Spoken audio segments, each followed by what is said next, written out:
જય શ્રી કૃષ્ણ, જય માતાજી, હર હર મહાદેવ, જય ગાયત્રી માતે કી જય. ચૈત્રી નવરાત્રિમાં મા ગાયત્રીની સાધના કરવાથી બહુ જ ફળ મળે છે. તો આપણે ગાયત્રી માની ઉપાસના કરીએ એના વિશે જાણશું. નવરાત્રિના પાવન દિવસો એટલે આદ્યશક્તિની આરાધના સાધનાના પાવન દિવસો. આ દિવસોમાં માના ભક્તો માની આરાધના સાધના કરી ધન્યતા અનુભવે છે. વર્ષમાં 4 નવરાત્રિ આવે છે: મા માસ, ચૈત્ર માસ, અષાઢ માસ અને આસો માસ. આ 4 મહિનાની શુક્લ પક્ષની એકમથી નોમ સુધીના દિવસો નોરતા કે નવરાત્રિ તરીકે ઓળખાય છે. આ 4 પૈકી 2 નવરાત્રિ પ્રગટ હોય છે, 2 નવરાત્રિ ગુપ્ત હોય છે.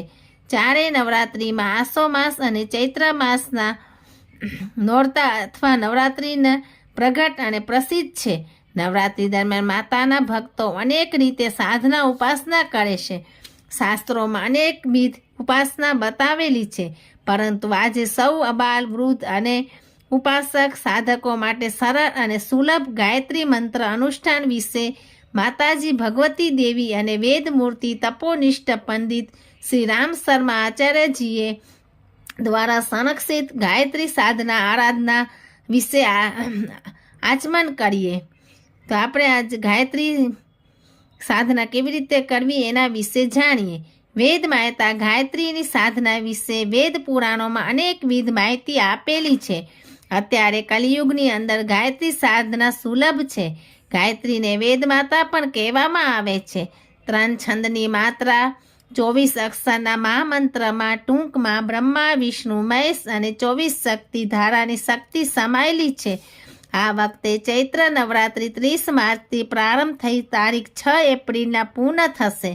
આ સમય દરમિયાન આ ગાયત્રી અનુષ્ઠાનની સુલભ વિધિ વિજ્ઞાન શું છે તે આપણે ટૂંકમાં જાણીએ. ગાયત્રી મંત્રથી આધ્યાત્મિક કાયાકલ્પ થઈ જાય છે. આ મહામંત્રની ઉપાસના શરૂ થતાં જ સાધક પોતાના આંતરિક ક્ષેત્રમાં નવી ઉથલપાથલ શરૂ થયાનો અનુભવ કરે છે અને ઘણા તત્વોનો વધારો થયાનો, દુર્ગુણ વિચાર, ખરાબ સ્વભાવ અને ખરાબ વિચારો, ઈચ્છાઓ ઘટવાનો શરૂઆત થઈ જાય છે. સદગુણોનું પ્રમાણ દિવસે દિવસે વધતું જાય છે. પરિણામે લોકો તેના સ્વભાવ અને આચરણથી સંતોષ પામી સન્માનનો ભાવ રાખે છે. સંસારનો સૌથી મોટો લાભ આત્મબળ ગાયત્રી સાધકને મળે છે. તે સિવાય અનેક જાતના લાભો પણ મળે છે. બીમારી, નબળાઈ, બેકારી, ખોટ, ઘરકંકાસ, મતભેદ, કોર્ટ કચેરી, દુશ્મનોનું આક્રમણ, મગજની નબળાઈ, અસ્થિરતા, ખરાબ ભવિષ્યની શંકા, ભય વગેરે મુશ્કેલીઓમાં ફસાયેલા વ્યક્તિઓએ ગાયત્રી સાધના કરી પોતાના દુઃખોમાંથી છુટકારો મેળવે છે. નવરાત્રિના પ્રારંભના દિવસે અથવા આગલા દિવસે બાજોઠ પર પંચદેવની છબી દરેક ગાયત્રી શક્તિપીઠમાં મળે છે. તે પીળું, સ્વચ્છ કે કોરું વસ્ત્ર બાજોઠ પર પાથરી તેના પર છબી પધરાવી ચોખાનો સ્વસ્તિક એટલે સાથીઓ કે નવગ્રહ સ્થાન પણ બનાવી શકાય. પંચદેવનો ફોટો ગાયત્રીમાં ગુરુજી, વંદનીય માતાજી, ભગવતી દેવી તથા દાદા સર્વેશ્વરાનંદજીની સામે બેસી પૂર્વાભિમુખ જપ કરવા વિશેષ લાભકારી છે. તેમજ બાજોઠ પર છબી ગોઠવી 9 દિવસમાં 24,000 મંત્ર જાપ પૂર્ણ કરવા માટે દરરોજ 27 માળાઓ કરવી જોઈએ.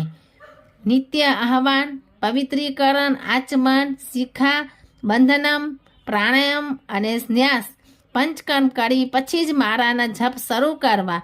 અગરબત્તી, ધૂપ, દીવો, ચોખા, ચંદન, ફૂલ, નૈવેદ્ય વગેરેથી પૂજન કરવું.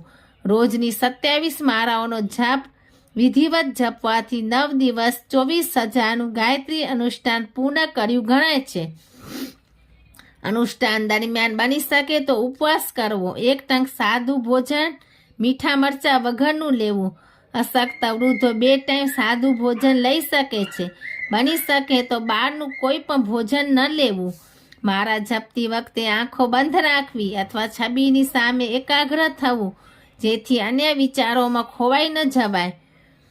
જપ વખતે પીળા વસ્ત્રો ધારણ કરવા. બહેનોએ પીળી સાડી પહેરવી, પુરુષોએ ધોતિયું પહેરવું.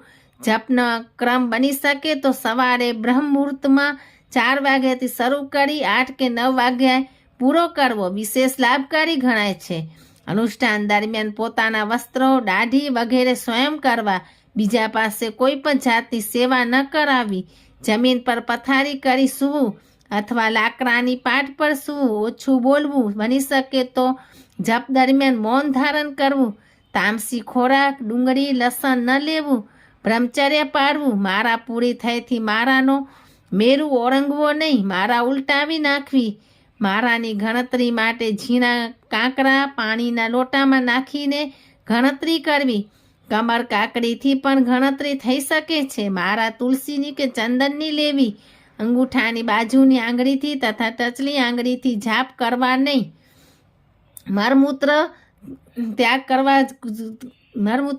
કરવા જ કોઈ અનિવાર્ય કામે ઉઠવું પડ્યું હોય તો હાથ પગ ધોઈ બીજી વખત જાપમાં બેસવું, જન્મ મૃત્યુના સૂતક હોય ત્યારે મનમાં ને મનમાં મૌન માનસિક જાપ કરવા, સૂર્યોદય પહેલાં 2 કલાકથી પ્રાતઃકાળ બ્રહ્મ મુહૂર્તમાં ગાયત્રી સાધના શરૂ કરવી જોઈએ. એમ તો દિવસના કોઈ પણ સમય જપ થઈ શકે છે. સાંજે સૂર્યાસ્ત પછી 1 કલાકમાં જાપ પૂર્ણ કરી લેવા. રાત્રિમાં ગાયત્રી સાધના જાપ થઈ શકતા નથી. બેસવા માટે આસન, દર્ભ કે સૂત્ર ઉત્તમ છે. ચામડાની કોઈ પણ વસ્તુ ધારણ ન કરવી. જપ પૂર્ણ થતાં છેલ્લે દિવસે ગાયત્રી મંત્રની આહુતિઓથી ગાયત્રી યજ્ઞ કરવો. આમ તો દશાંશ હોમ અથવા 108 મંત્રની ઓછામાં ઓછી આહુતિ આપવી.